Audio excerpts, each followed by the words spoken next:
My son, Marcus, looked me squarely in the eyes and said, "Mom, maybe it's time you found your own place." I simply nodded, offered a smile, and then walked upstairs to pack. 3 weeks later, I was on a terrace in Monaco, sipping champagne, gazing out at the shimmering Mediterranean Sea. Meanwhile, Marcus was frantically on the phone, dealing with the foreclosure notice for what had once been our family home. Before we dive back in, let us know where you're tuning in from. If this story resonates with you, don't forget to hit that subscribe button because tomorrow, I've got something even more special lined up just for you. My name is Geneva Walsh, but for as long as I can remember, everyone has called me Jeannie. It all started when I was 7, and I boldly declared that I could grant wishes if people were kind enough. A claim that, in some strange way, has stuck with me for over 50 years. The irony of it all, though, was that I spent most of my life granting the wishes of others, just never my own. Now, at 68, I stood in the doorway of what had been my guest room for 6 months, watching my daughter-in-law Isabel arrange her makeup collection across my grandmother's antique vanity. The soft morning light caught the crystal bottles and gold compacts, casting rainbows against the wallpaper I had hung 25 years ago when my son, Marcus, was still bringing home report cards instead of bad attitude. "Morning, Jeannie," Isabel chirped without looking up from her reflection. She applied some expensive cream, probably worth more than my entire monthly grocery budget, with the precision of a surgeon. Everything about Isabel was calculated. Her platinum blonde hair fell in perfect waves, and even her smile seemed orchestrated for maximum impact. "Good morning, sweetheart," I replied, stepping into the room. The space used to house my sewing machine and craft supplies until they were relocated to the basement months ago when Marcus and Isabel decided they needed more room while looking for their perfect forever home.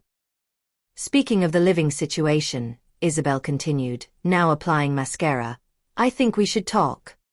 I braced myself. I knew what was coming. My chest tightened, but I kept my voice steady. "What about it?" She turned, locking eyes with me in the mirror. "Marcus and I have been discussing it, and we think it's time for some changes. We're not kids anymore, you know? We need our space to grow as a couple." I gripped the door frame harder, forcing myself to remain calm.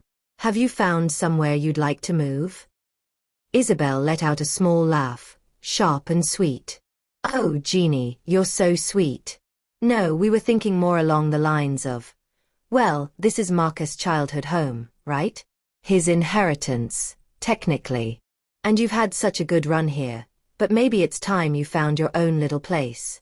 Something more suitable for a woman your age." The words hit me like ice water. A woman my age.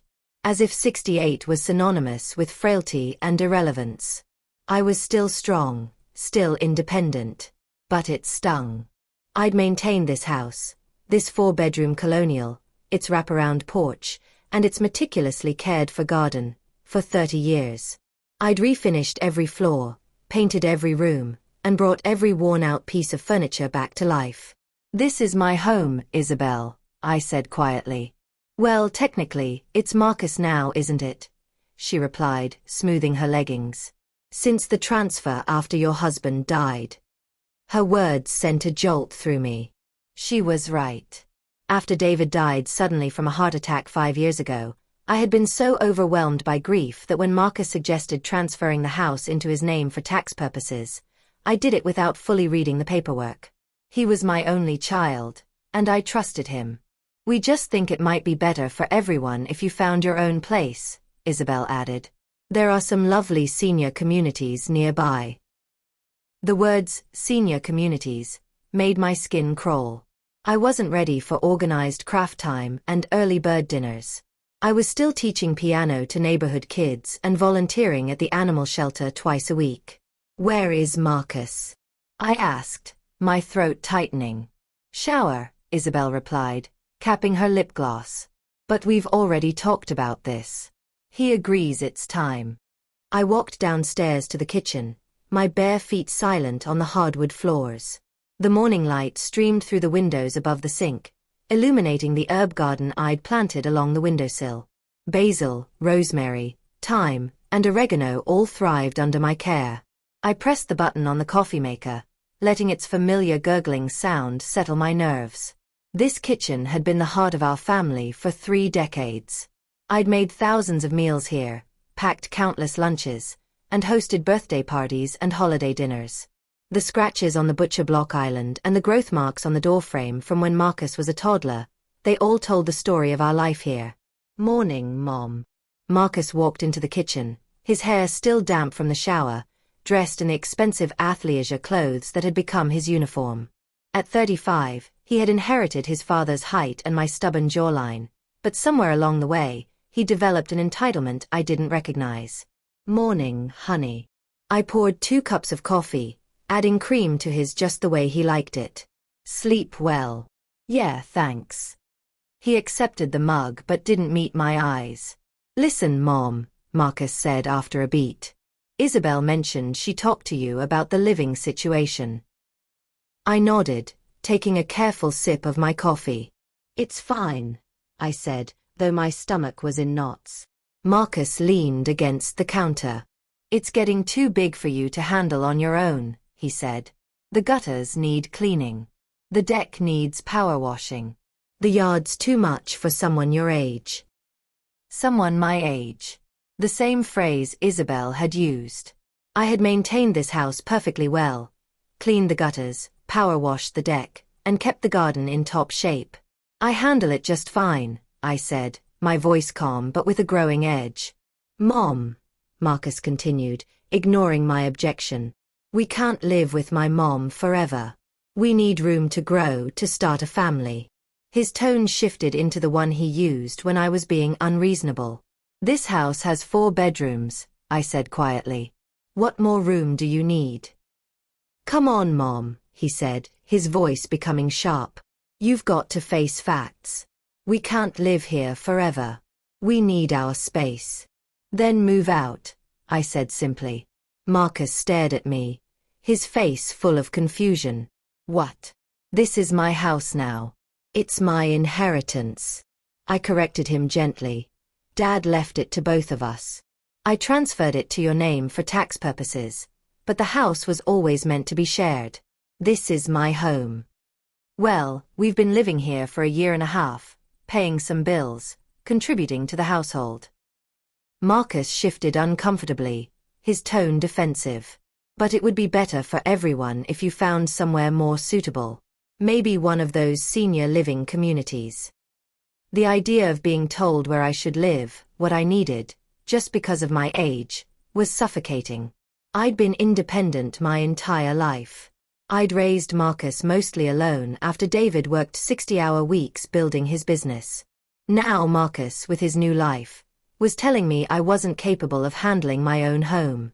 I looked at Marcus. "You want me to leave? Fine, I will. But I want you to understand, this house was as much my inheritance as it was yours. And I won't be forced out for your convenience." Marcus stared at me as if I'd said something incomprehensible. I stood up and walked out of the kitchen, my mind racing. I spent the next few hours walking through the house, trying to absorb everything that had just been said. Marcus had always been a good kid, smart, ambitious, and driven. But somewhere along the way, he'd become consumed with his own sense of entitlement. I had no idea when I'd become just a nuisance in his eyes, but it was clear that the life I'd built, the home that had sheltered us both for decades, no longer fit into the plan he and Isabel had created for their perfect forever home. The sun streamed through the windows, catching the dust that had begun to gather in the corners of rooms where too many memories had accumulated. I went through the motions, folding laundry, watering plants, and brewing another cup of coffee, but my mind kept drifting back to their words. "It's time for you to find your own place." I couldn't even remember the last time I had truly felt like I was in control of my life. Sure, I'd made decisions, raised Marcus, built a career, managed the house and all its upkeep, but somewhere along the line, I'd let myself become invisible. It wasn't just Isabel's criticism, or even Marcus's casual dismissal. It was the realization that I had allowed them both to dictate so much of my existence. The house, my sanctuary, had become the battleground of their convenience. The thought of leaving wasn't easy. It had been my home for 30 years, a place where I had nurtured and loved. But the truth was clear. Marcus and Isabel didn't see the house as a home anymore.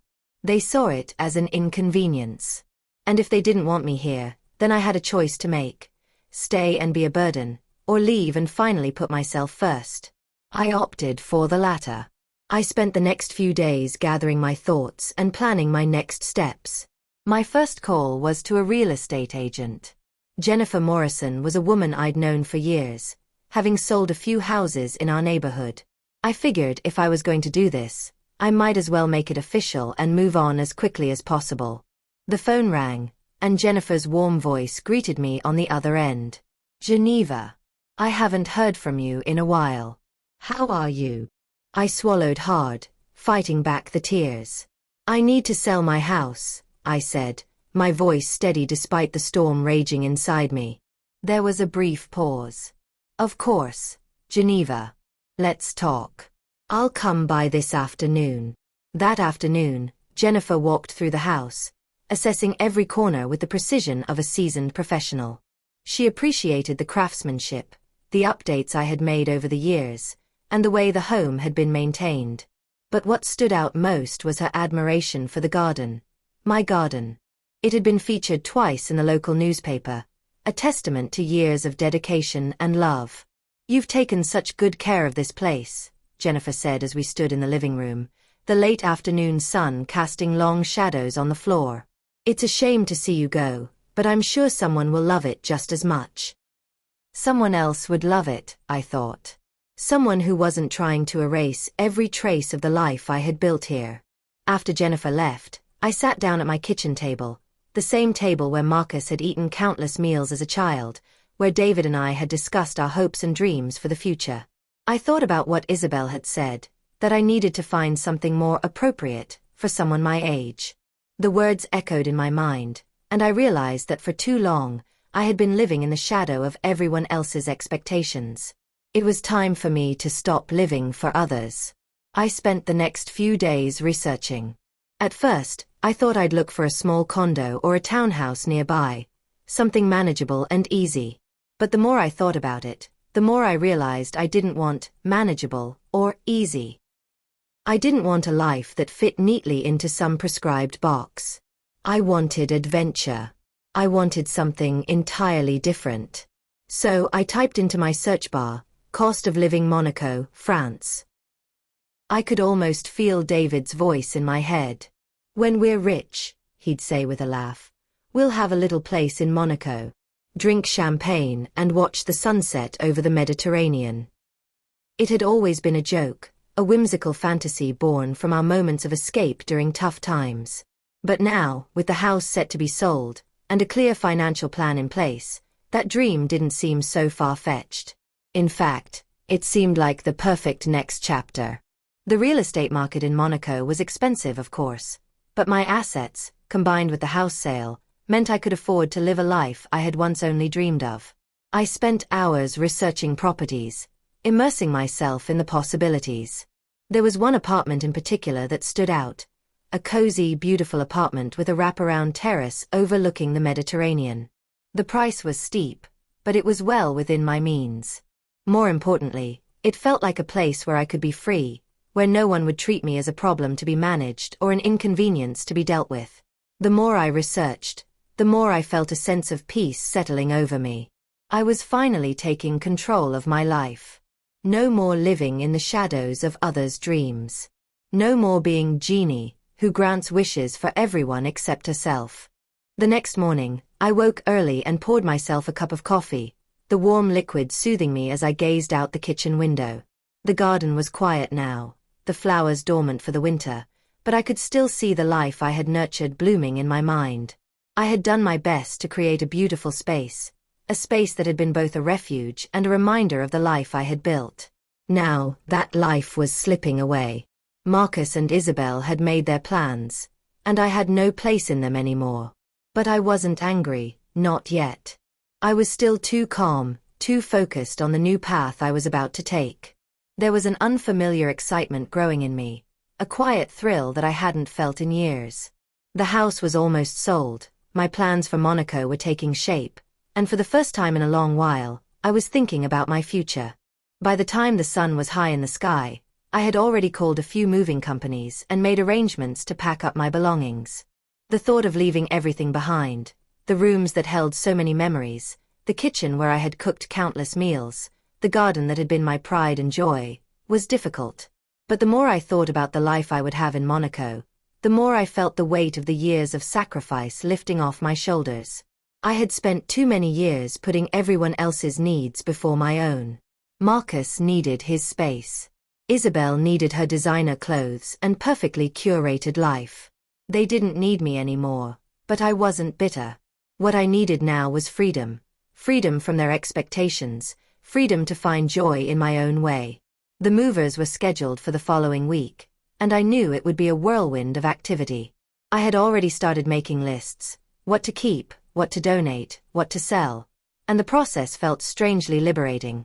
The thought of giving up the house, my home, was emotional, but I knew it was the right thing to do.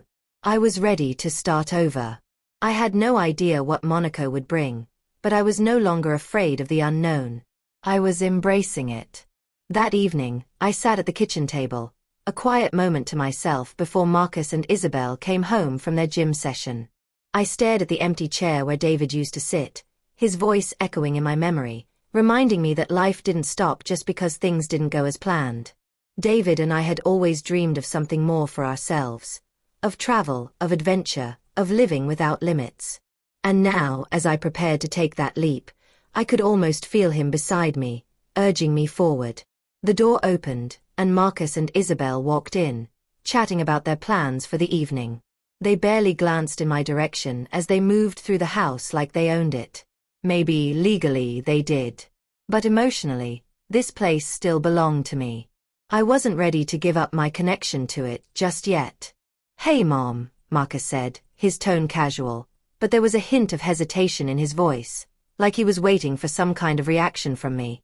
He set his gym bag on the floor and headed toward the kitchen counter. "Hey honey," I replied, not looking up from the pile of papers in front of me. "How was your workout?" "It was fine," Marcus said, opening the fridge. "You know, Isabel and I were talking about the house again."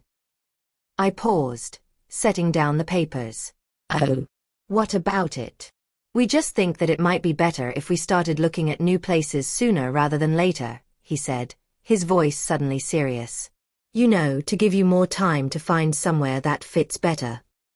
I had to fight the urge to roll my eyes. I knew what this conversation was. It was the same conversation I'd been having with Isabel for the past few months. They wanted me gone, and they wanted it done quickly. "I'm already looking," I said evenly, my voice betraying none of the emotions swirling inside. "Actually, I've already found a place." Marcus froze mid-sip of his water. "Wait, what?" He put the bottle down and turned to face me. "A place? What do you mean?" "We agreed that you'd look at senior communities, not." "I'm not looking at any senior communities, Marcus," I interrupted. "I've made my decision. I'm moving to Monaco." The silence that followed was thick and heavy. I could feel Marcus's confusion, his disbelief. I could almost see his mind racing, trying to process what I had just said. "Monaco," he repeated, his voice barely a whisper. "Why? That's so far. And so expensive. How are you even going to manage?" I didn't feel the need to explain myself any further. I had made the decision, and it was final. "I have everything I need," I said quietly. "I'm financially stable, and I've been planning this for months. It's time for me to live my life on my own terms. I'm not waiting around to be taken care of anymore." Marcus stood there for a moment, seemingly at a loss for words. Then, he shook his head. "Mom, I don't get it. We just want what's best for you. You can't just move to Monaco alone. I'm not alone," I said, cutting him off. "I've never been alone, Marcus. I've spent years raising you, taking care of everything around here, and it's been enough. Now it's my turn. And I don't need your permission." His face flushed, and I could see the frustration building in him. "But Mom, You can't just go off to another country. You don't even speak French. How will you even manage? I'll manage just fine, I said, my voice firm but calm. I've made the arrangements. I'm doing this for me, not for you or Isabel or anyone else. Marcus opened his mouth to protest, but I held up a hand. I've made my decision. And I'm not asking you for approval, Marcus. I'm telling you because I want you to understand that I'm doing this for myself. I turned away from him, moving toward the kitchen window and looking out at the garden one last time. The roses were dormant for now, but I knew they would bloom again in the spring, just like I would. I had spent so much of my life tending to others, and now it was time to tend to my own happiness. The next few days felt like I was living in a strange, dreamlike haze. I'd made my decision, and now the reality of it was beginning to settle in. My life, which had once been so intricately tied to my home, to Marcus, to the routine I had built around them, was slipping away. I was closing doors I never thought I would close. But there was no sense of regret, not yet. Maybe it would come later, but right now, all I felt was a sense of calm, of clarity. The house was packed up and ready to go, the paperwork for the sale was in motion, and my plans for Monaco were finally taking shape. In 2 weeks, I would leave for a new life.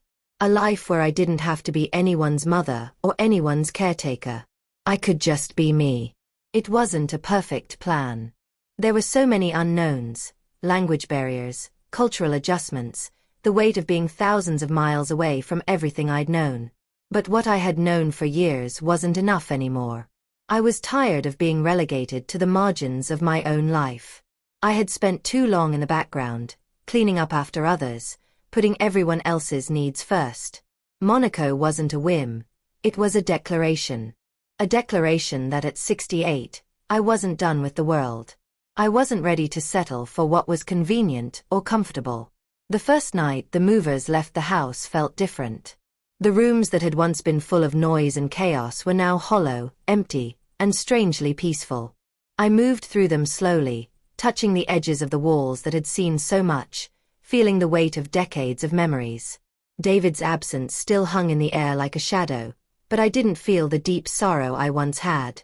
There was only a quiet space now, a space I was beginning to fill with my own thoughts, my own future.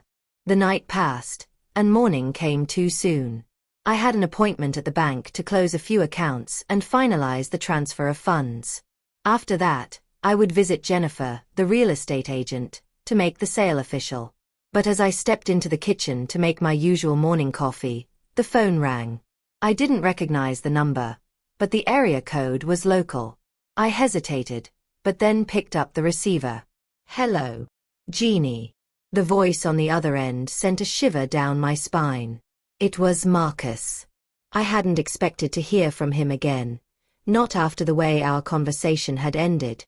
"Marcus," I said, unsure how to respond. "What is it?" "I've been thinking," he began, his voice softer now, less combative than before. "I'm sorry. I've been thinking about everything. About how I've treated you, about how I've taken you for granted. And I realize I've been wrong." There it was, the apology I hadn't known I needed to hear, but the one that was slowly starting to sink in.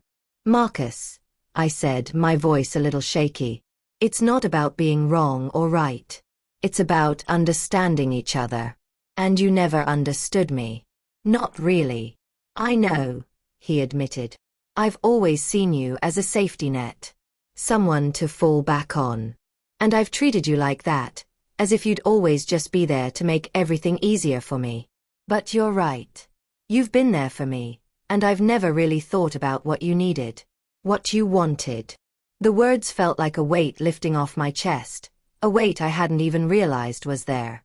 It wasn't about forgiveness. Not yet. But hearing him say the things I'd needed him to say for so long made something shift inside me. Maybe he was finally understanding. Maybe we both were. "I'm proud of you, Marcus," I said, my voice steady. "I'm proud of you for realizing this. But I also need you to understand something. This isn't about me being okay with everything you've done. This is about me choosing what's best for me now. And that's not something you can take away from me anymore." He was silent for a moment. "I understand," he said finally. "I never meant to take that from you, Mom. But I see now that I have. I see now that I have to let you go, let you live your life the way you want to. And maybe, just maybe, I'll learn how to do the same." "Maybe," I agreed softly. "But it's not going to be easy for either of us." "No," he said, his voice heavy with sincerity. "It's not. But I'm willing to try. And if you want, I'll help you with everything. I'll help you with anything you need. I just want to make it right between us." "I'm already making it right for myself," I replied. "But thank you." The line went quiet for a moment, the weight of our conversation hanging between us like an unspoken promise. And then, just as easily, Marcus said, "Okay, Mom. I'll let you go. But I want you to know. I love you. I've always loved you. Even when I didn't show it right." "I know, Marcus. I know." The call ended, and I stood there for a moment, holding the phone in my hand. The strange peace I'd been searching for had finally started to settle in. For the first time in years, I felt like I had a space to breathe. Later that afternoon, I signed the papers to sell the house. Jennifer was efficient, as always, and we went through the paperwork quickly, sealing the deal. The house that had once been my entire world, the place I'd poured every ounce of myself into, was now gone. But as I signed the final document, I didn't feel sadness. I didn't feel regret. I felt relief. The relief wasn't because of the house, though the sale would secure my future.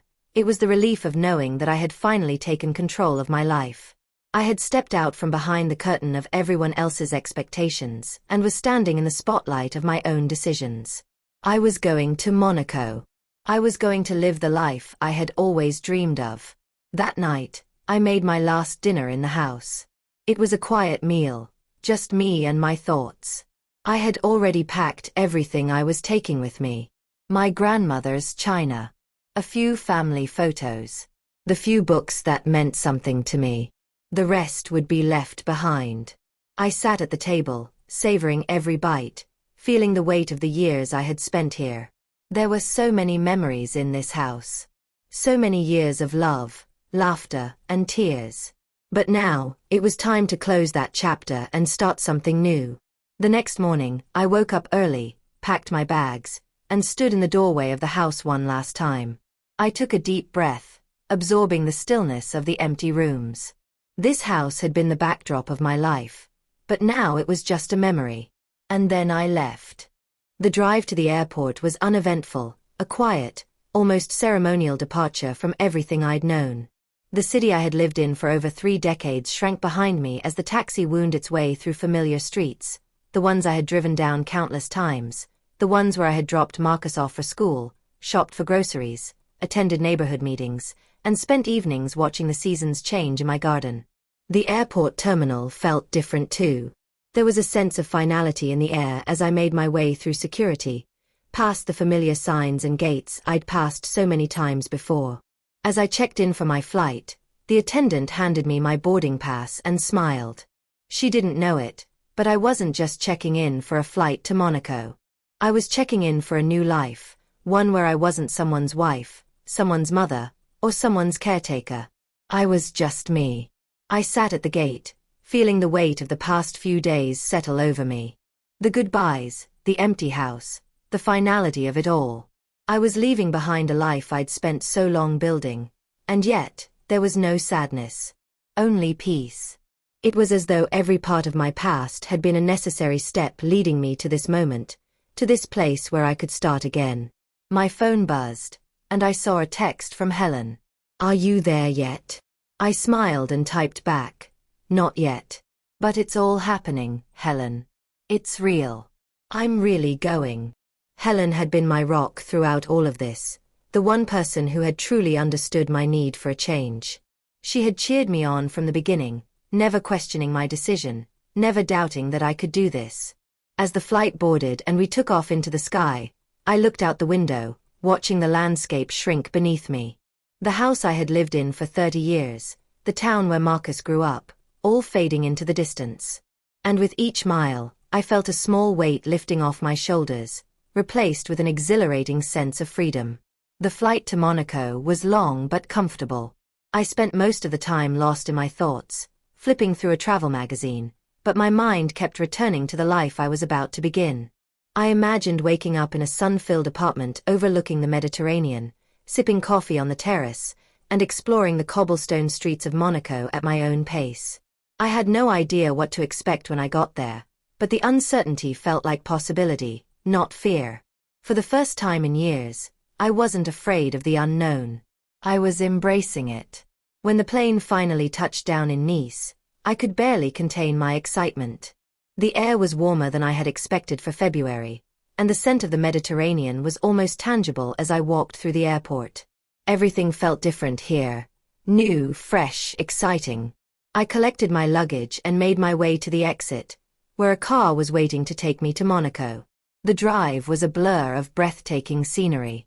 Winding roads hugged the coastline, offering glimpses of the sparkling sea below. The hillsides were dotted with houses that looked like something out of a postcard, beautiful, vibrant, and full of life. It was everything I had imagined Monaco would be, and more. As we arrived in the city, the iconic skyline of Monaco appeared before me. Tall buildings rising above the harbor, yachts anchored in the crystal-clear waters below, and the luxurious surroundings that Monaco was known for. It was the kind of place I had dreamed of for years, the kind of place where I could truly start over. The driver took me to my new apartment, a charming space on Avenue St. Charles, just a few blocks from the harbor. The building had a classic Belle Époque architecture, with wrought iron balconies and tall windows that offered a panoramic view of the sea. The concierge Henri greeted me warmly as I stepped inside, handing me the keys to my new life. I hadn't expected to feel so at home so quickly, but there was something about the apartment that felt right. The soft light filtering through the windows, the elegant yet comfortable furnishings, and the terrace that overlooked the harbor, all of it felt like it was made just for me. I spent the next few hours unpacking and settling in, placing my grandmother's photo on the desk, arranging a few books on the shelves, and making the space my own. As I sat down on the terrace, sipping a cup of coffee, I realized how much I had changed in such a short time. Just a few weeks ago, I had been struggling with the weight of my own existence. I had been buried under the expectations of others, constantly putting everyone else's needs before my own. But now, sitting in the warm sun with the Mediterranean stretching out before me, I knew that this was just the beginning of something incredible. The next few days passed in a whirlwind. I explored the streets of Monaco, visiting the local markets and getting to know the people in the building. Madame Dubois, my neighbor from 3A, took me under her wing and introduced me to a community of expatriates who had also chosen to make Monaco their home. It was a diverse group, artists, writers, entrepreneurs, all of them living their own versions of freedom and adventure. By the time I'd been here for a week, I had already started to feel like I belonged. I was learning French, joining a watercolor class, and even meeting new friends. The people here were kind and welcoming, eager to share their experiences and their lives with someone new. It was everything I had hoped for and more. I could finally see what a life of freedom could look like, and it was beautiful. And then, just as I was beginning to settle in, Marcus called. "Mom, I've been thinking," he said, his voice hesitant but filled with an unfamiliar vulnerability. "I don't know if I can ever make up for everything, but I want you to know that I get it now. I see what you've done, what you've given up, and I understand why you left." His words were hard to hear, not because I was angry, but because it was clear he was finally seeing me for who I was, not just as a caretaker or a safety net. "I'm proud of you, Marcus," I said, my voice steady but full of emotion. "I'm proud of you for seeing what needed to change. And I hope you find your way too, the way I found mine."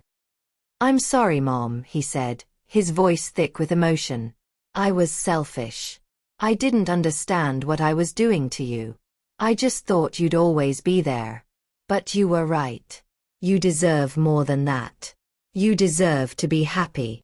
"I've been happy for a long time," I said softly. "Just not in the way I thought I would be." But now I'm living for me. We talked for a while longer, catching up on each other's lives. It was strange, but in a good way. I could hear the change in his voice, the growth, the understanding. Maybe, just maybe, we could rebuild our relationship from here. But for now, I didn't need to force anything. I was finally living for myself, and that was enough. 3 months later, I woke up to the sound of seagulls and the soft murmur of the Mediterranean against the shore. The apartment was exactly what I had dreamed it would be. My sanctuary, my place of peace. I had made a life for myself here, a life filled with new friends, new experiences, and new opportunities.